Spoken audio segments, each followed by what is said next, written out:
Hello students and namaste. I'm Shani Gupta and welcome to my channel The Shining Stars. तो कैसे हैं मेरे सब स्टार्स? आई होप सभी अच्छे होंगे. ओके.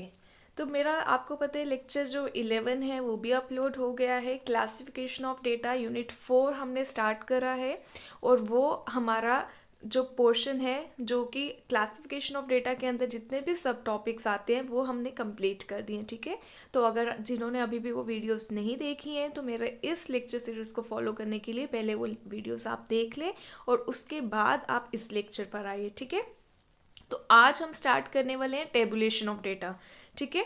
क्लासिफिकेशन ऑफ डेटा में जो भी स्टैटिस्टिकल सीरीज थी हमने वो स्टार्ट किया था कि on the basis of construction हमने किया था इंडिविजुअल, डिस्क्रीट और कॉन्टिन्यूस, और फर्दर हमने कॉन्टिन्यूस सीरीज भी कंप्लीट कर दिया था जिसमें हमने पढ़ी थी डिफरेंट टाइप्स. ठीक है. एक्सक्लूसिव सीरीज पढ़ा था, उसके बाद इंक्लूसिव सीरीज पढ़ा था, फिर इंक्लूसिव को हम एक्सक्लूसिव कैसे बनाते हैं. ठीक है. यूजुअली क्योंकि वन का डिफरेंस होता है तो इस तरह से. उसके बाद हमने पढ़ा था equal and unequal class interval series कौन सी होती है, क्यूमुलेटिव फ्रीक्वेंसी सीरीज कैसे होती है. ठीक है. कैसे डिफाइन करते हैं. लेस देन और मोर देन की टाइप होती है. लेस देन में आपको अपर लिमिट्स गिवन होती है और मोर देन टाइप में आपको लोअर लिमिट्स गिवन होती है. लेस देन में टॉप टू बॉटम सीरीज जाती है, फ्रीक्वेंसीज को ऐड करते हैं, और मोर देन टाइप में हम बॉटम टू टॉप फ्रीक्वेंसीज को सक्सेसफुली ऐड करते हैं. ठीक है. To make it into the continuous exclusive type. फिर उसके बाद हमने मिड वैल्यू सीरीज भी पढ़ा था और मिड वैल्यू सीरीज को भी कैसे हम एक्सक्लूसिव बनाते. जस्ट ये जो मिड वैल्यूज का डिफरेंस है उसको आप हाफ कर दो, डिवाइडेड बाय 2 कर दो, और फिर उस डिफरेंस से आप हर वैल्यू को माइनस प्लस करते जाएं. लोअर लिमिट के लिए माइनस और अपर लिमिट के लिए प्लस. क्लियर. ओके. आज हम स्टार्ट करने वाले हैं टेबुलर प्रेजेंटेशन. अब इसमें हमें पढ़ना है कि टेबुलर प्रेजेंटेशन का मीनिंग, कि ये होता क्या है. हम इसके ऑब्जेक्टिव्स पढ़ेंगे कि टेबुलेशन की क्यों जाती है. ठीक है. थोड़ा सा डिफरेंस देखेंगे कि क्लासिफिकेशन और टेबुलेशन में डिफरेंस क्या है, और उसके बाद हमें जनरल फॉर्मेट पढ़ना है कि what are the various parts of a good table and what is the general format of a table. ठीक है. And it is very important from the examination point of view. ठीक है. और उसके बाद हम फीचर्स पे आएंगे, क्योंकि मैं पहले फीचर्स पे फिर उसके बाद फॉर्मेट पे नहीं जाऊंगी. पहले आपको मैं सारी टर्म्स के साथ फेमिलियर कराऊंगी सो दैट कि आपको हर एक टर्म का जब मतलब पता होगा ना फिर उसके फीचर्स पढ़ने में ना मज़ा आएगा. ठीक है. तो पहले हम फॉर्मेट को स्टडी करेंगे, उसके बाद मैं उसके फीचर्स पे आऊँगी सो दैट कि जब मैं फीचर्स में जो भी टर्म्स यूज़ करूँगी ना वो आपको ऑलरेडी पता होगा कि मैं किसकी बात कर रही हूँ. अदरवाइज़ क्या होगा, मुझे वहाँ पे अलग से बताना पड़ेगा. यहाँ पे तो वो फीचर्स आपको इतने समझ नहीं आएंगे. ठीक है. क्योंकि आपको टर्म्स ही नहीं पता होंगे कि ये टर्म्स क्या कहने वाली हैं. ठीक है. तो पहले फिर हमें meaning, then objectives, then general format, parts of a table, उसके बाद हम फीचर्स पे आएंगे और लास्ट हम पढ़ेंगे टाइप्स ऑफ टेबल्स. ठीक है. तो वो टाइप्स के साथ ये यूनिट भी ओवर हो जाएगा. ठीक है. और उसके बाद हम आएंगे नेक्स्ट लेक्चर में हम एमसीक्यू सीरीज के साथ आएंगे. तो देखते हैं ये एक लेक्चर में कवर हो पाता है या 2 लेक्चर्स में. Let's see. सबसे पहले हम स्टार्ट करते हैं इसके मीनिंग के साथ. देखो बिल्कुल इजी है, बिल्कुल घबराना नहीं है. Not to worry, take a long deep breath and just start. ठीक है. ओके. जब भी हम टेबुलर प्रेजेंटेशन की बात करते हैं, देखो प्रेजेंटेशन तो आपको पता है ना, अपने डेटा को प्रेजेंट करना है. टेबुलर से क्या समझ आ रहा है आपको, मीन्स हम टेबल की बात कर रहे हैं. दैट मीन्स हम अपने डेटा को अब प्रेजेंट किस में करने वाले हैं, टेबल की फॉर्म में करने वाले हैं. अब टेबल से मेरा क्या मतलब है, दैट मीन्स हम जब रोज एंड कॉलम्स की बात करते हैं, ये मेरा क्या हो गया. दैट मीन्स जब हम अपने डेटा को प्रेजेंट करते हैं in the form of rose and columns. ठीक है. जैसे अब ये क्या हो गई, रो 1 जो हॉरिजॉन्टली होती हैं वो रोज होती हैं. रो 2 ये होगी रो 3. अगर मैं ये बात करूँ, ये column 1, column 2, column 3 and column 4. That means we have 3 rows and 4 columns, 3/4. Okay. तो जब भी हम अपने डेटा को प्रेजेंट करते हैं इस फॉर्मेट में, मीन्स रोज एंड कॉलम्स की फॉर्मेट में, तो उसे हम टेबुलर प्रेजेंटेशन कहते हैं. ठीक है. One thing. And the second one is कि ये जो टेबुलर प्रेजेंटेशन होती है इसमें क्या रहता है, हमारा जो न्यूमेरिकल डेटा है वो रोज एंड कॉलम्स की फॉर्म में प्रेजेंट हो जाता है. ठीक है. और इसका पर्पस क्या है, क्यों की जाती है, सो दैट कि हमारा जो डेटा है ना वो एकदम सिंपल फॉर्म में कन्वर्ट हो जाए. हमारा जो डेटा है एकदम उसकी जो प्रेजेंटेशन है एकदम सिंपलर बन जाए, ठीक है, और उससे हम फर्दर एनालिसिस भी करवाएं। तो दो इसके मेन ऑब्जेक्टिव रहते हैं कि एक तो ये हमारी प्रेजेंटेशन को सिंपल बना देते हैं, एकदम क्लियर मेंटल पिक्चर हमें मिल जाती है, ठीक है, और दूसरा इससे हम फर्दर जो हमारा नेक्स्ट स्टेप है that is step number 4 analysis of data, उसमें ये हेल्प करता है हमारी टेबुलेशन, ठीक है। जो आपको 5 मेथड्स मैंने बताए थे ना स्टैटिस्टिकल मेथड्स के, मैं उन्हीं स्टेप्स की बात कर रही हूँ, ठीक है। तो स्टेप नंबर 4 के लिए भी ये हमें प्रोसीड करता है। Clear? Okay, this is only under the meaning of tabular presentation. Clear? So और जो टेबल्स हैं उसका सबसे मेन इंपॉर्टेंट पॉइंट ये भी है कि इससे टेबल बनाने से फ़ायदा क्या होता है। जब मैं टेक्स्ट लिखी जा रही हूँ कि जैसे सपोज करो in my academy the shining stars I have 100 of students and out of 100 60 are studying economics, 20 are studying statistics, remaining 10 are studying mathematical economics and remaining 10 are studying computers, ठीक है। अब ये देखो मैंने कितना सारा बोला है ना। अब मुझे अगर यहाँ पे टेबल बनाना पड़े इसका, तो इकोनॉमिक्स वाला मैंने अलग बना दिया, स्टैटिस्टिक्स का अलग बना दिया, मैथमेटिक्स अलग बना दिया, कंप्यूटर अलग बना दिया। तो मुझे एक टेबल से ही पता चल रहा है कि ये जो नंबर ऑफ स्टूडेंट्स हैं इसमें अगर ये 60 है, ये 20 है, ये 10, तो ये 10। आपको पता चल गया इस टेबल को देखते ही कि भाई क्या कहना चाहती हूँ मैं। तो नंबर ऑफ स्टूडेंट्स जो इकोनॉमिक्स में है शाइनिंग स्टार्स एकेडमी में वो 60 है, स्टैटिस्टिक्स में 20 लाई कर रहे हैं, एंड मैथमेटिक्स में 10 और कंप्यूटर्स में भी 10। क्लियर? तो इस तरह से हम टेबल जो है वो एक क्लियर पिक्चर भी दे देता है हमें, और फर्दर इससे क्या रहता है कि हमारा जो डेटा है वो भी सिंप्लीफाई हो जाता है, हमें क्लियर पिक्चर भी मिल जाती है और हमारी स्पेस भी इकोनोमाइज हो जाती है। मीन्स कम से कम स्पेस में हम मैक्सिमम इंफॉर्मेशन जो है वो बता पाते हैं, ठीक है। Clear? This is the meaning, that means ये इनके ऑब्जेक्टिव्स क्या है, हम इनके ऑब्जेक्टिव स्टडी कर लेते हैं, ठीक है। जस्ट आपको ऑप्शंस होंगे, जैसे आप लिख सकते हो वहाँ पे क्वेश्चन इस तरह से हो सकता है, which one of the following is not objective of tabular presentation, ठीक है। तो आपको 4 ऑप्शंस दिए होंगे, आपको उन चारों ऑप्शंस में से बताना है कि इनमें से कोई एक ऑप्शन जो नहीं है, ठीक है। तो आपको पता होना चाहिए कि इसके ऑब्जेक्टिव्स क्या है, so that you can mark the और वन, ठीक है। तो ये हेल्प करेगा इसमें। क्लियर? ओके, तो सबसे पहला ऑब्जेक्टिव क्या रहता है हमारे टेबुलर प्रेजेंटेशन का, वो ये है कि हमारे कॉम्प्लेक्स डेटा को ये सिंप्लीफाई कर देता है। अभी बताया ये ऊपर, तो जो भी मेरा कॉम्प्लेक्स डेटा है, मैंने एग्जांपल जैसे अभी आपको बताया, तो ये मेरे कॉम्प्लेक्स डेटा को एकदम सिंपल कर देता है, ठीक है। तो जो भी मैंने डेटा क्लासीफाई किया था ना, तो क्लासिफिकेशन के बाद ही टेबुलर प्रेजेंटेशन आई है। तो क्लासीफाइड डेटा को अब मैंने एक टेबल का व्यू दे दिया, तो उससे क्या हो गया, मेरा क्लासीफाइड जो डेटा था वो और सिंपलर फॉर्म में आ गया, अब मुझे और क्लियर पिक्चर मिल गई। अब मुझे करना क्या है, ठीक है। तो वहाँ पे मुझे एक मेंटल पिक्चर मिली थी, बट यहाँ पे मुझे क्लियर पिक्चर मिल गई है। अब इस क्लियर पिक्चर से मैं फर्दर जो नेक्स्ट मेरा स्टेप है स्टैटिस्टिकल एनालिसिस, वो मैं इजीली कर पाऊंगी, ठीक है। कैलकुलेशंस मैं इजीली कर सकती हूँ। So, it aims to present the classified data in an orderly manner. It reduces the bulk of information under investigation into a simplified and meaningful form. ये एकदम सिंपलर फॉर्म में और मीनिंगफुल फॉर्म में हमारे data को convert कर देता है। Okay, second most important point है कि ये हमारा इकोनोमाइज भी कर देता है स्पेस इकोनोमाइजेशन से क्या मतलब है, इंपॉर्टेंट पॉइंट है, इससे प्लीज़ मार्क कर लीजिएगा।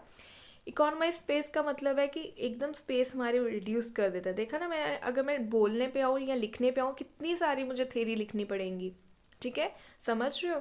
तो आपको पता है जब भी पेपर्स होते थे हमारे एकेडमिक सेशन के 11th 12th 9th 10th और सो वॉट एवर, तो उसमें क्या होता था, कहते थे ना प्रेजेंटेशन मैटर करती है। इवन हमारे जो सब्जेक्टिव कॉम्पिटेटिव एग्जाम्स होते हैं कहते हैं कि प्रेजेंटेशन मैटर करती है। अब वो प्रेजेंटेशन क्या है कि मतलब अच्छा सा ब्यूटीफुली प्रेजेंट करा होना चाहिए हमारा जो आंसर शीट है। कैसे हमने अपनी स्पेस को इकोनोमाइज करना है, क्वालिटी को डिस्ट्रॉय नहीं करना है, क्वालिटी को हमें रखना है और अपनी स्पेस को भी मिनिमाइज करना है, ठीक है।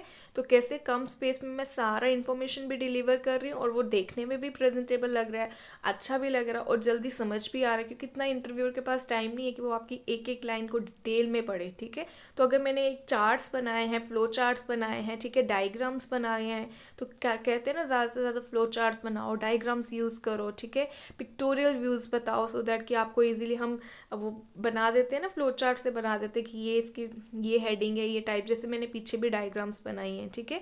तो उसका पर्पस क्या रहता है कि आपको ईजी टू अंडरस्टैंड हो जाता है, आपको ज़्यादा थ्योरी लिखने की ज़रूरत नहीं पड़ती। वहीं से मुझे पता चल गया कि ये इंसान क्या कहना चाहता है, ठीक है, इसको कितनी नॉलेज है, तो वो मुझे वहीं से क्लियर हो जाएगा। तो इससे हुआ क्या कि मेरी स्पेस भी बच गई, तो इकोनोमाइज हो गई मेरी स्पेस, ठीक है। तो जस्ट एक वर्ड है कि हम थोड़ा अच्छे वर्ड्स यूज़ करते हैं, ठीक है।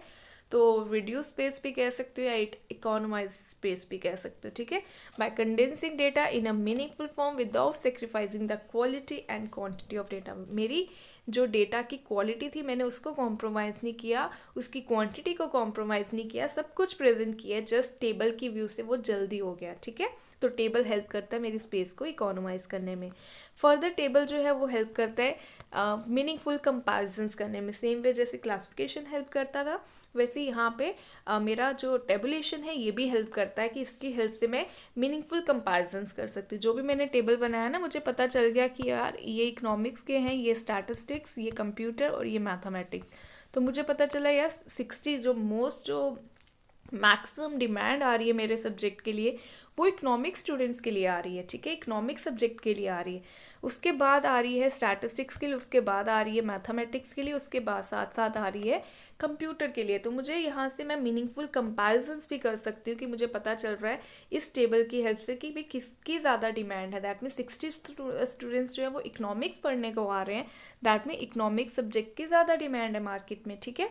तो ये कंपैरिजंस करने में भी हेल्प करता है। Okay, I hope it is clear to you now. Next is obviously बात है ये स्टैटिस्टिकल एनालिसिस करने में। अब जो भी मुझे कैलकुलेशंस करनी है, मुझे एवरेज मीन निकालने को बोला है, मुझे एवरेज हाइट निकालने को बोला है, मुझे एवरेज वेट निकालने, मतलब जो भी मुझे क्वेश्चंस बोले, जैसे आपको आते हैं ना स्टैटिस्टिक्स में कि कैलकुलेट करो मीडियन, कैलकुलेट करो मीन, ठीक है, जो कि हम नेक्स्ट यूनिट में पढ़ेंगे। तो उसके लिए आपको क्वेश्चंस आप देखते हैं ना, पहले आपको टेबल्स ही दिए जाते हैं। तो सबसे पहला काम होता है आपको टेबल बनाना होता है। अगर उन्होंने आपको रॉ डेटा भी दिया है तो सबसे पहले आपको टेबल बनाना पड़ेगा, उसके बाद ही आप अपनी एनालिसिस करते। तो टेबल के बाद आपका नेक्स्ट स्टेप एनालिसिस पे ही जाता है। तो फर्दर दैट मीन्स ये हेल्प करता है आपको स्टैटिस्टिकल एनालिसिस में। तो स्टैटिस्टिकल एनालिसिस में कुछ भी हो सकता है, जो भी आपको कैलकुलेट करने के लिए बोला जाए, वो मेजर्स ऑफ सेंट्रल टेंडेंसी हो सकते हैं, मेजर्स ऑफ डिस्पर्जन हो सकते हैं, कोरिलेशन हो सकता है, या फिर रिग्रेशन भी हो सकता है। जो भी आपको बोला गया है, नोवा निकालना है, जो भी आपको कैलकुलेट करना है, ठीक है, तो वो आप इजीली कर सकते हो। नेक्स्ट स्टेप इज़ कि फर्दर ये जो टेबल्स हैं ये रेफरेंसेस प्रोवाइड करने में भी हेल्प करता है। डेफिनेटली जब भी हम कोई टेबल बनाते हैं ना, उसके साथ साथ उसका टेबल नंबर, उसका टाइटल होता है, तो वो फर्दर रेफरेंसेस के लिए भी यूज़ करता है, ठीक है, होता है। तो इन फ्यूचर अगर मुझे किसी का टेबल यूज़ करना है, मुझे उसका टाइटल नंबर, उसका टेबल नंबर लिखना पड़ेगा, उसका पेज नंबर अगर बुक से लिए है, कि सो दैट कि मैं उसको अपनी स्टडीज़ में जो है वो यूज़ कर पाऊँ, ठीक है। तो ये फर्दर स्टडीज़ में भी यूज़ किए जाते हैं tables. Okay, so it aims to provide reference for further studies as data arranged in table with titles and table number can be easily identified। क्योंकि अगर हर एक टेबल के साथ आप देखना उसका टेबल नंबर और टाइटल लिखा ही होगा, ठीक है। वो होता क्या है वो भी इस पर हम अभी नेक्स्ट टॉपिक में बात करेंगे। तो इससे क्या हेल्प करती है कि कोई भी अगर इन फ्यूचर मैं ही अगर किसी पर्सन का टेबल यूज़ कर रही हूँ तो उसका टेबल नंबर और टाइटल लिखा होगा तो इजीली आइडेंटिफिकेशन। आपने देखा होगा, तो मैं एग्जांपल देके बताती हूँ। आप देखना कोई भी बुक होगी उसमें स्टार्टिंग में टेबल नंबर का भी कंटेंट रहता है। तो आपको ना हर एक टेबल, आप थोड़ा ना आपको कोई टेबल चाहिए, हर एक टेबल आप ढूंढोगे इस पेज पे कौन सा टेबल है, इस पेज नहीं, आप जस्ट टेबल नंबर और टाइटल देखते हो, उसी से आपको पता चल जाता है यार ये टेबल किस टॉपिक की बात कर रहा है, इसमें क्या दिखने वाला है मुझे। आप जस्ट उसके आगे पेज नंबर लिखा होगा, सीधे वही पेज टर्न ओवर करते हो और आपको स्ट्रेट वे वही टॉपिक का टेबल जो है वो दिख जाता है, ठीक है। तो आपने क्या किया, जस्ट टेबल नंबर और टाइटल चेक किया था और आगे पेज नंबर चेक किया, तो सीधे आपने वही पेज ओपन किया जहाँ पे आपको वो टेबल चाहिए था। अपनी ना कि आपने पूरी बुक को जो है ना कहते हैं कि शफलिंग की, छांटा कि भाई कौन से पेज में मेरा टेबल है, ऐसा नहीं, ठीक है। तो ये फर्दर रेफरेंसेस प्रोवाइड करने के लिए भी हेल्प करता है। क्लियर? ओके, तो सबसे पहले हमने क्या पढ़ा कि हमारे कॉम्प्लेक्स डेटा को सिंपल कर देता है, स्पेस को इकोनोमाइज कर देता है, कंपैरिजंस करने में हेल्प करता है, स्टैटिस्टिकल एनालिसिस में हेल्प करता है और फर्दर रेफरेंसेस प्रोवाइड करने में भी ये जो टेबुलेशन है वो हेल्प करता है। क्लियर। अब थोड़ा सा इनका डिफरेंस जान लेते हैं। क्लासिफिकेशन जो है वो टेबुलेशन से पहले आती है, इजंट इट, और जो ये टेबुलेशन है ये आफ्टर क्लासिफिकेशन, ये स्टेप यहाँ आना था। क्लासिफिकेशन टेबुलेशन से पहला स्टेप है और जो टेबुलेशन है वो क्लासिफिकेशन के बाद का स्टेप है। क्लासिफिकेशन में हम क्लासेस और सब क्लासेस में डिवाइड करते हैं अपने डेटा को, बट यहाँ पे हम क्या करते हैं, tabulation is a process of arranging classified data into rose and columns. वहाँ पे हम क्लासिफाई करते हैं ना मेल्स और फीमेल्स में, ठीक है। तो मैंने अपने ग्रुप्स और सब ग्रुप्स में डिवाइड करती हूँ। फर्दर ये हो सकता है लिटरेट है या इलिटरेट है, ये भी लिटरेट है या इलिटरेट है, ठीक है। तो वहाँ पे हम क्लासिफाई करते हैं इनटू क्लासेस और सब क्लासेस, ठीक है, बट यहाँ पे इनटू रोज एंड कॉलम्स में। क्लियर। तो ये जो है मेथड है, classification is a method of statistical analysis but it is a process of presenting data in the form of tables. Clear. Okay, मैंने जैसे कि कहा हम फीचर्स को बाद में स्टडी करेंगे, पहले हम इसके फॉर्मेट पे आएंगे सो दैट कि आपको पता हो कि ये टर्म्स क्या बता रहे हैं, ठीक है। तो पहले हम इसके फॉर्मेट पे जाएंगे, वन बाय वन हम सभी स्टेप्स को समझेंगे। देखो एक टेबल का फॉर्मेट इस तरह से होता है, ठीक है। ओके, तो जब भी हम फॉर्मेट में ये बता रहा है कि एक टेबल देखने में कैसा होता है, ठीक है, वो और उसमें क्या क्या पार्ट्स होते हैं, टेबल के क्या क्या पार्ट्स हैं, क्या इस जो ऊपर की टॉप की हेडिंग होती है उसे क्या कहते हैं, जो साइड पे हेडिंग्स लिखी होती हैं उससे क्या कहते हैं, जो हम बीच में लिखते हैं टेबल के अंदर जो वैल्यूज़ न्यूमेरिकल वैल्यूज़ होती हैं उसे हम क्या कहते हैं, ठीक है। जो फिर हम लास्ट में हम टोटल करते हैं उसे हम क्या कहते हैं। तो ये सारी टर्म्स हमें बतानी है, इससे इन टर्म्स से हमने फेमिलियर होना है कि जब भी हम कोई टेबल बनाते हैं तो उसमें हर एक हेडिंग को, हर एक कॉलम, हर एक रो को हम क्या नाम देते हैं, तो उसी को हमने नेम्स देने हैं। और इससे आपका ये जो पार्ट्स ऑफ टेबल है, जनरल फॉर्मेट है, ये वाला टॉपिक भी कंप्लीट हो जाएगा, ठीक है। ओके, तो सबसे पहले हम बात करते हैं कि जब भी आप कोई टेबल बनाते हो, जैसे अभी मैंने पीछे बात की, सबसे पहले जो फर्स्ट स्टेप होता है ना आपके टेबल का, वो होता है उसमें टेबल नंबर दिया जाता है, ठीक है। तो ये जो है ये फर्स्ट स्टेप रहता है, first part of a table is, सबसे पहले हम अपने टेबल में जब भी हम एक टेबल बनाने लगते हैं तो सबसे पहले हम उसमें टेबल नंबर ऐड करते हैं, ठीक है। अब टेबल नंबर का पर्पस क्या रहता है कि वो एक तो आइडेंटिफिकेशन में हेल्प करता है और दूसरा फर्दर रेफरेंसेस में हेल्प करता है, ठीक है। टेबल नंबर क्यों दिया जाता है, सबसे पहले दिया जाता है एक चीज़। अब दूसरी बात क्यों दिया जाता है, क्योंकि फॉर इजी आइडेंटिफिकेशन, ठीक है। First step of the table लिख सकते हो आप, first step of the table. Next step is कि इसमें होता है क्या, for easy identification, for easy identification, for easy identification and for further या future references, for further references, ठीक है। फ्यूचर रेफरेंसेस के लिए दूसरी बात, और दूसरी तीसरी बात क्या है कि इसको हम मार्क कैसे करते हैं, कैसे हम डिनोट करते हैं। अब जो टेबल नंबर है उसको हम 1 2 3 4 इस तरह से भी लिख सकते हैं, या फिर अगर यूनिट वाइज है तो हम यूनिट वाइज भी शो करते हैं। जैसे फर्स्ट यूनिट के लिए 1.1 हो गया, 1.2 हो गया, 1.3 है, सेकेंड यूनिट है तो 2.1 2.2 इस तरह से, थर्ड यूनिट है तो 3.1 3.2, फोर्थ है तो 4.1 4.2, इस तरह से हम टेबल्स को शो करते हैं, ठीक है। तो टेबल नंबर क्यों दिया जाता है, इजी आइडेंटिफिकेशन, सो दैट कि मैं कुछ जैसे ही टेबल नंबर देखूंगी मुझे पता चल जाएगा भाई इस टेबल पे मुझे जाना है, ठीक है। तो टेबल नंबर इजी आइडेंटिफिकेशन में भी हेल्प करता है और फर्दर रेफरेंसेस, कभी किसी ने मेरा टेबल यूज़ करना है तो वो अपनी स्टडी में मेरा टेबल नंबर लिखेगा तो उससे पता चल जाएगा, और मेरा नाम वगैरह सब होगा, उससे पता चल जाएगा कि ये टेबल वहाँ से लिया गया है, ठीक है। तो इजी आइडेंटिफिकेशन फर्दर रेफरेंसेस के लिए, और दूसरा हम इसको डिनोट कैसे, हम इधर 1 2 3 4 करके भी लिख सकते हैं, या फिर 1.1 1.2 1.3 यूनिट वाइज भी हम पॉइंट्स में मेंशन कर सकते हैं। Clear. Okay, now the next step is, ये हो गया हमारा स्टेप नंबर 1। ये सेकेंड पार्ट आ गया टाइटल। जैसे ही हम टेबल नंबर लिखते हैं, आप कोई भी टेबल अपने सामने रख के देख सकते हो, सबसे पहले टेबल नंबर होगा, साथ ही उसके टाइटल होगा। अब ज़रूरी नहीं है कि जो टाइटल है वो नीचे ही हो, वो टाइटल जो है वो टेबल के आगे भी हो सकता है, ठीक है। ऐसा कोई हार्ड एंड फास्ट रूल नहीं है कि टेबल के जस्ट बिलो ही होगा, टेबल नंबर की राइट हैंड साइड पे भी टाइटल जो है वो लिखा हो सकता है, ठीक है। तो इट्स नॉट नेसेसरी कि आपका title should be below the table number, it can be on the right side of the table number, okay. तो just next to table number ही आपका टाइटल रहता है। One thing, now the second important point and the title is कि title का मतलब क्या है, ठीक है। टाइटल जो है वो हम क्यों लिखते हैं और इसका पर्पस क्या रहता है। टाइटल में हम क्या लिखते हैं, ब्रीफ एक्सप्लेनेशन होती है पूरे टेबल की। जो भी हम टेबल में एक्सप्लेन करना चाहते हैं ना, जो भी उसका कंटेंट कह रहा है, उसका एक ब्रीफ एक्सप्लेनेशन रहता है कि इसमें टाइटल में। That means title is the brief explanation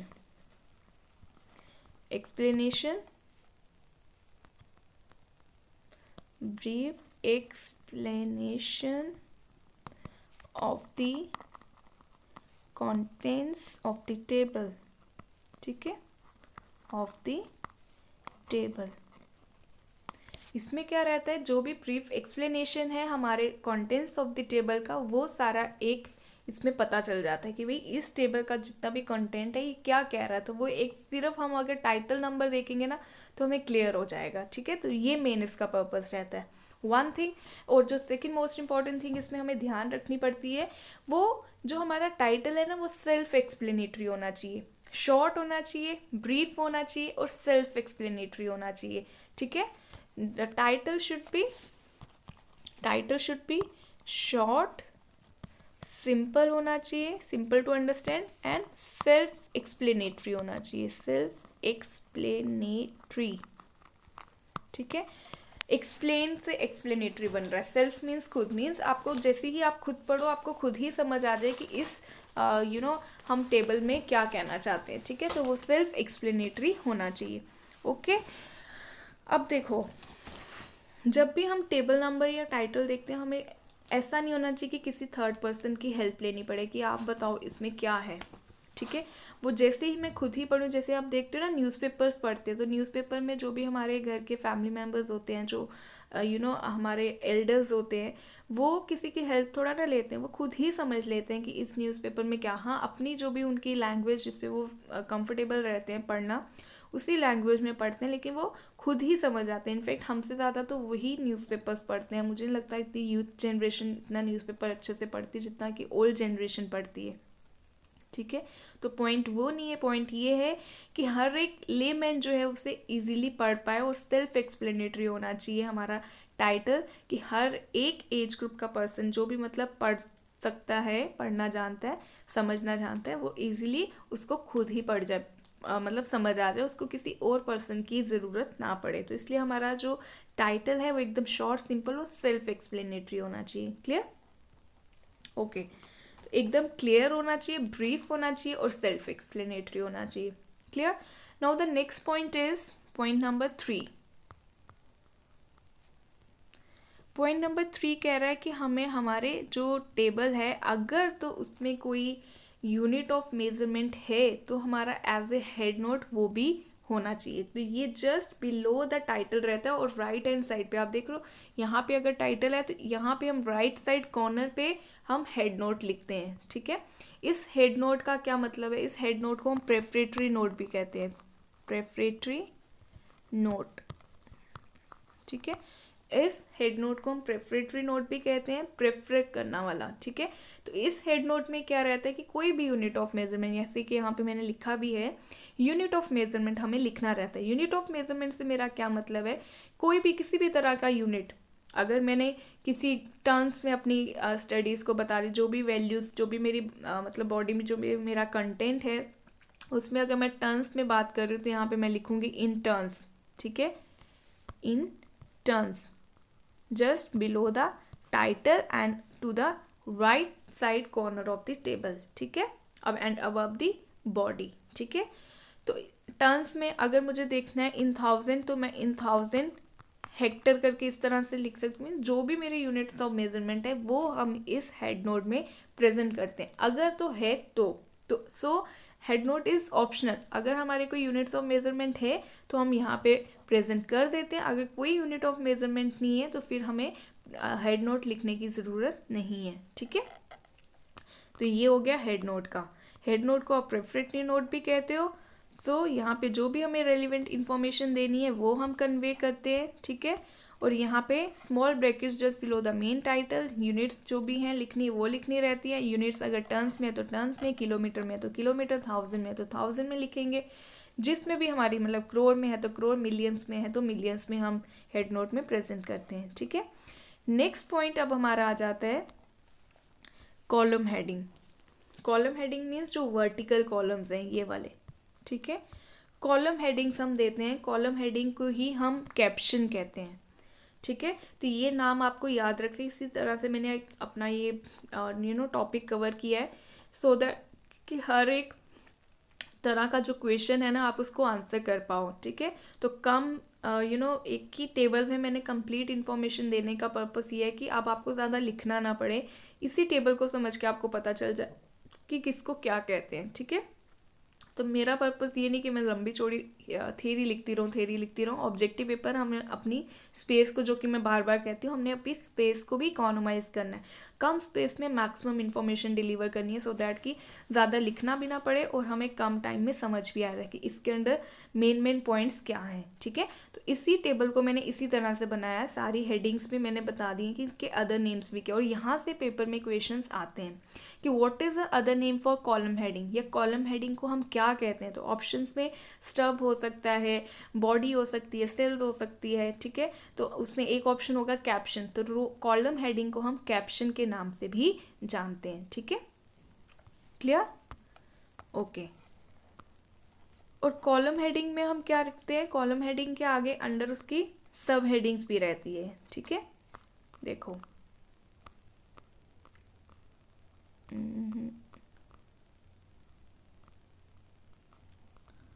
okay, यहाँ पे मैंने प्रेजेंट नहीं किया है।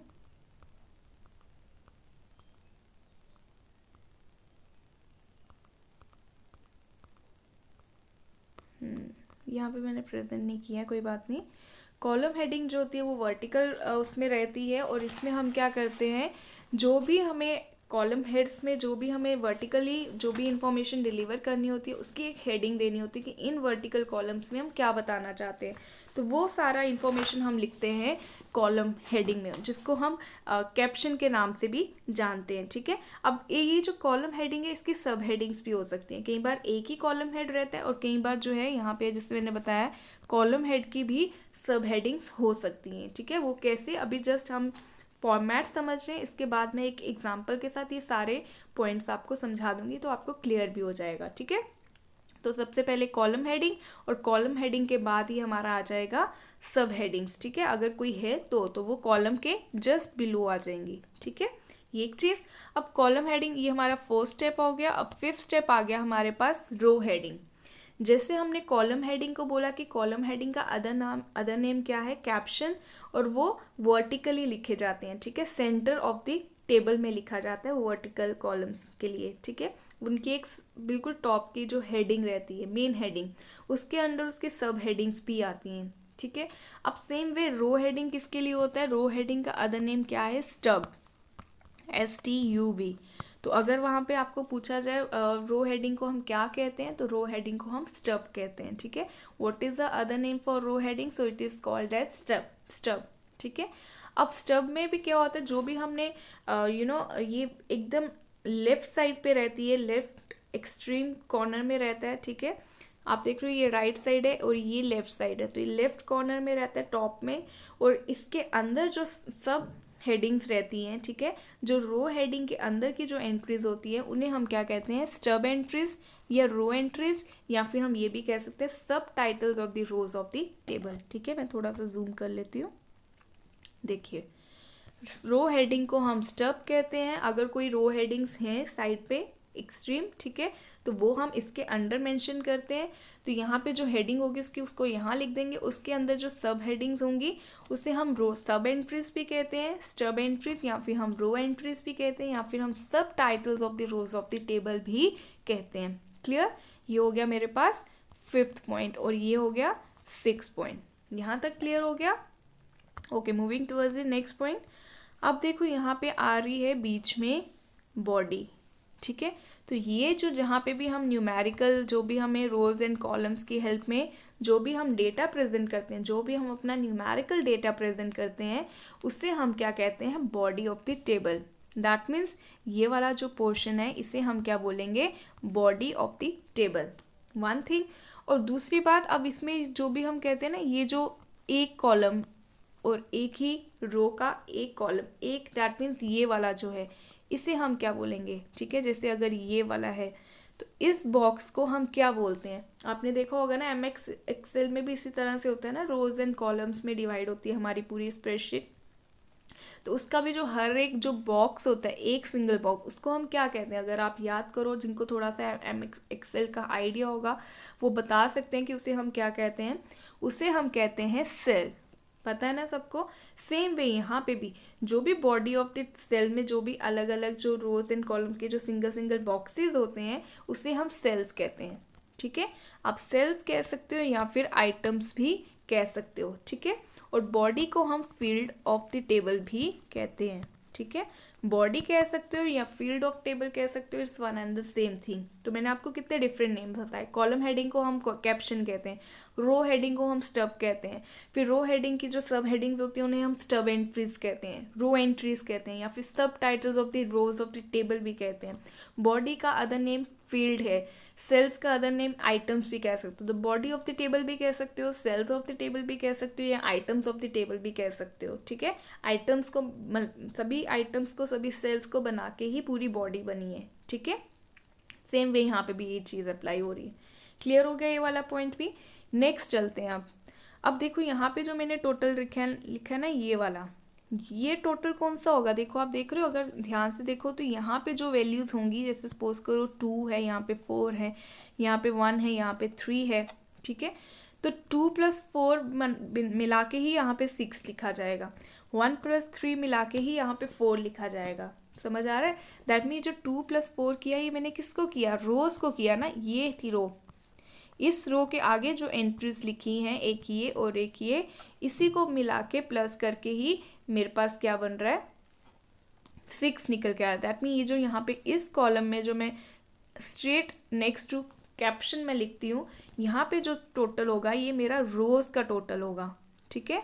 तो ये मेरा कॉलम टोटल नहीं है बल्कि रोज का टोटल, क्योंकि मैं रोज की जो वैल्यूज है उसको प्लस करके यहाँ पे लिख रही हूँ। यहाँ पे मैंने रोज की जो वैल्यूज है उसको प्लस करके यहाँ पे 4 लिखा है, ठीक है। अब नेक्स्ट पॉइंट, ये जो यहाँ पे टोटल है, इसीलिए मैंने देखो ब्रैकेट्स में लिखा भी है। यहाँ पे जो टोटल होगा, अब आप देख रहे हो, जैसे 2 + 1, यहाँ पे 3, दैट मीन मैंने कॉलम का टोटल किया है। फर्स्ट कॉलम का जो टोटल था 2 और 1, वो कॉलम का टोटल था। तो इसलिए यहाँ का जो टोटल होता है, लिखा रो में जाता है लेकिन ये होता है कॉलम का टोटल है। यहाँ पे ये लिखा कॉलम में जाता है लेकिन ये रो का टोटल होता है। अगर आपको वैसे भी नहीं समझ आ रहा, आप देख सकते हो वैल्यूज हम किसकी प्लस कर रहे हैं? रोज की प्लस कर रहे हैं। यहाँ पे हम किसकी वैल्यूज प्लस कर रहे हैं? कॉलम की वैल्यूज को प्लस कर रहे हैं, ठीक है। यहाँ पे मैं कॉलम के जितने भी कॉलम्स हैं उसके वैल्यूज को, सेल्स को प्लस कर रही हूँ। तो 4 + 3 7, ठीक है। अब 3 + 7 करो तब भी 10 आएगा, 6 + 4 करो तब भी 10 आएगा। तो देखो आप रोज कॉलम्स जो हैं वो बराबर हो गए वैल्यूज, ठीक है। तो ये हो गया इसका नेक्स्ट पॉइंट। क्लियर है? अंडरस्टूड हो? ओके। अब नेक्स्ट इसके ये होगी हमारी बॉडी भी खत्म, ठीक है। हमारा बॉडी पार्ट स्टार्ट हमने टेबल नंबर से किया, टाइटल किया, हेड नोट किया, caption heading, then row heading, ठीक है। स्टब बोला जाता है, row entries, body of the table, total rows, total columns. अब बॉडी के नीचे हमारे क्या रहते हैं? पाँव, है ना। तो body just below the body, हमारा जैसे ही बॉडी खत्म होता है, हमारे पाँव हमारी बॉडी का ही सबसे नीचे वाला पार्ट है, ठीक है। सेम वे हम यहाँ पे भी क्या करते हैं? फुट नोट लिखते हैं, ओके। तो फुट नोट लिखा जाता है जस्ट बिलो द बॉडी, ठीक है। और उसके बाद आता है हमारा सोर्स नोट। अब ज़रूरी नहीं है कि फुट नोट ही ऊपर आता है और सोर्स नोट नीचे आता है, बस ये है कि ये दोनों जो पार्ट्स हैं फुट नोट और सोर्स नोट ये जस्ट बिलो द बॉडी आते हैं, ठीक है। अब कुछ बुक्स में सोर्स नोट ऊपर लिखा होगा, कुछ बुक्स में फुट नोट ऊपर लिखा होगा, तो it hardly matters, just you have to remember one thing कि they both come just below the body of the table. Clear. अब now the next point is कि इसको हम बोलते क्या है, इसको कहते क्या है, इसको डिफाइन कैसे करेंगे। फुट नोट, ठीक है। फुट नोट खुद ही बता रहा है कि बॉडी से नीचे जो उसके बॉडी का फुट है और उसका एक नोट लिखना है। नोट क्या लिखना है, कई बार क्या होता है हमारे टेबल में इस तरह का कोई इन्फॉर्मेशन होता है जो क्लियर नहीं होता है, या हम कुछ एक्स्ट्रा इन्फॉर्मेशन देना चाहते हैं, ठीक है। कुछ हम एडिशन करना चाहते हैं कोई, कि मुझे ये इन्फॉर्मेशन थोड़ा एक्सेप्शनली बताना है, ठीक है। तो वो इन्फॉर्मेशन हम शो करते हैं जो कि मुझे यहाँ पे क्लियर नहीं मिल पा रही है, मुझे टेबल में नहीं पता चल रहा है कि ये क्या कहना चाहता है। वो इन्फॉर्मेशन, एक्स्ट्रा इन्फॉर्मेशन जो है वो हम अपने फुट नोट में यहाँ पे लिखते हैं, ठीक है। तो फुट नोट का क्या पर्पस होता है कि जो भी एक्सेप्शंस है टू दैट स्टडी, जो भी एडिशनल इन्फॉर्मेशन मुझे देनी है, ठीक है, जो मुझे टेबल में क्लियर नहीं हो रही है, ठीक है, तो वो एक्स्ट्रा इन्फॉर्मेशन जो है, वो एडिशनल इन्फॉर्मेशन, ठीक है, वो मैं कहाँ पे प्रेजेंट करूँगी, अपने फुट नोट में, ठीक है। और दूसरी बात ये आती है कि ये जो फुट नोट्स है इसको हम रिप्रेजेंट कैसे करते हैं, डिनोट कैसे करते हैं हम। या तो एस्टेरिस्क साइन भी आप देखा होगा आपने, एस्टेरिस्क साइंस होते हैं, इस तरह से भी कर सकते हो, या फिर प्लस के साइंस होते हैं, प्लस प्लस प्लस प्लस, इस तरह से डबल, फिर प्लस प्लस प्लस ट्रिपल, कि थर्ड इन्फॉर्मेशन शो करने, अगर एक ही है तो एक ही, अगर दो है तो दो, थर्ड पॉइंट है तो 3 पॉइंट्स में बताया जाता है, ठीक है। या फिर आप स्मॉल 1 2 3 इस तरह से भी यूज़ होता है। जैसे कॉलम है, इसके ऊपर छोटा सा 1 लिखा होगा, जैसे ये टाइटल है, इसके ऊपर छोटा सा 2 लिखा होगा। देखना आज अपना कोई भी टेबल निकालना, अगर वहाँ पे फुटनोट्स होंगे आपको ऊपर ही उसके कोई साइंस दिख जाएंगे कि किस तरह के साइंस जो है वो यूज़ किए हुए हैं, ठीक है। तो 1 2 3 हो सकता है, it can B plus, it can B this, it can B at the rate of, it can B at the rate also, ठीक है। तो इस तरह से, तो ये कोई भी चीज़ को जब हम क्लेरिफाई करना चाहते हैं, जो कि मैंने हेडिंग में भी नहीं दिया, जो मैंने रो हेडिंग में भी नहीं दिया, जो मैंने कहीं पे कैप्शन में भी नहीं शो किया हुआ, ना ही मैंने किसी हेड नोट में, तो मैंने ऊपर जहाँ पे भी कहीं पे वो चीज़ क्लेरिफाई नहीं की है, अपनी बॉडी में भी क्लेरिफाई नहीं की है, तो उन चीज़ों को हम फुट नोट में क्लियर करते हैं। क्लियर हो गया सबको? ओके, इतना ही रखना है इसको, जस्ट मीनिंग पता होना चाहिए। Now next comes the source note. अब सोर्स नोट क्या होता है, इसके बाद हम इस लेक्चर को वाइंड अप कर देंगे। सोर्स नोट में क्या रहता है, सोर्स। अब अगर तो ये टेबल मैंने कहाँ से लिया है, ठीक है, अगर ये टेबल मैंने कहीं से लिया है, किसी और का डेटा यूज़ किया है, तभी हम सोर्स नोट लिखते हैं, ठीक है। सोर्स नोट मतलब कि मैंने ये डेटा कहाँ से उठाया है, ठीक है। ये जो मैं टेबल में डेटा शो कर रही हूँ, ये टेबल मैंने कहाँ से लिया है, दैट मीन्स आपको समझ आ रहा है। ये सोर्स नोट हम तभी लिखेंगे अगर if we are using secondary data. अगर मैं सेकेंडरी डेटा यूज़ कर रही हूँ तभी इस सोर्स नोट का फ़ायदा है। अगर मैं प्राइमरी डेटा यूज़ कर रही हूँ, प्राइमरी डेटा से मतलब है कि मैं खुद ही काम कर रही हूँ, खुद ही मैंने ये टेबल्स बनाया, तो उस केस में मुझे ये सोर्स नोट लिखने की ज़रूरत ही नहीं है, क्योंकि मैंने खुद ही बनाया है, ये मेरे टेबल्स हैं, मेरा डेटा है, मैं ही इसको यूज़ कर रही हूँ, मैं ही इसको एक फॉर्म दे रही हूँ टेबल की। तो उस केस में मैं प्राइमरी डेटा के केस में मेरे को सोर्स नोट की ज़रूरत नहीं है। But if I am using someone else's data, someone else's tables for my studies, then I have to mention this source note in my table just below the body. Clear? तो ये हमेशा secondary data के case में ही source note use किया जाता है, ठीक है। सोर्स नोट क्या बताता है कि वही मैंने कौन सी पब्लिकेशन ली है, कौन सा टेबल नंबर लिया है, कौन से पेज नंबर से उठाया, अगर तो मैंने बुक से उठाया है तो कौन से पेज नंबर से उठाया है, ठीक है, उसका टेबल नंबर कौन सा लिया। अगर मैंने पब्लिकेशन ली है, किसी की पेपर पब्लिश हुआ है वो यूज़ कर रही हूँ, तो कौन सी पब्लिकेशन है, क्या नाम है उस पब्लिकेशन का, कौन से साल में पब्लिश हुई थी। तो ठीक है, इस तरह की सारी इन्फॉर्मेशन हम इस सोर्स नोट में मेंशन करते हैं, ठीक है। अगर मैंने ऑनलाइन वेबसाइट यूज़ की है तो कौन सी वेबसाइट से यूज़ किया है, वो कौन सी डेट को मेरा वो जो टेबल था वहाँ पे वो पब्लिश किया गया था, ठीक है। तो ये सारा इन्फॉर्मेशन हम सोर्स नोट में लिखते हैं कि हमने ये टेबल जो है वो कहाँ से उठाया है। अगर तो सेकेंडरी डेटा का यूज़ किया है तभी ये सोर्स नोट वहाँ पे मेंशन किया जाएगा। Clear? So I hope these parts are clear to you. This is parts of a table कह सकते हो या फिर general format of a table भी कह सकते हो. ठीक है, तो इसके साथ आपका पार्ट्स ऑफ ए टेबल और जनरल फॉर्मेट दोनों जो टॉपिक्स हैं वो क्लियर हो गए. क्लियर? ओके.